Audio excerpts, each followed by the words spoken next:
Ijtimoiy tarmoqlarda Farg'onadagi bog'chalarda tarbiyalanuvchilar ommaviy ravishda zaharlangani haqida xabarlar tarqaldi.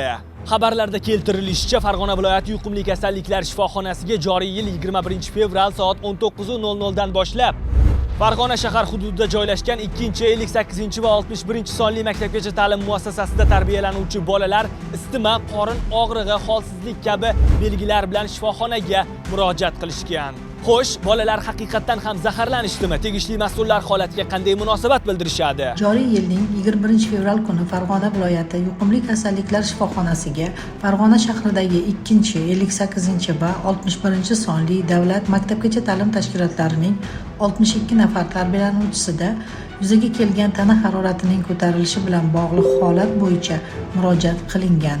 Hozirda shifoxonada bo'lib turgan barcha bemor bolalarning ahvoli qoniqarli holatda bo'lib, ularning salomatligi bilan bog'liq o'zgarishlar tibbiyot xodimlari tomonidan chuqur tahlil asosida o'rganilmoqda. Shuningdek, Maktabgacha va Maktab ta'limi vazirligi hamda boshqa tegishli tashkilotlar tomonidan mazkur holat bo'yicha atroflicha o'rganish ishlari olib borilmoqda.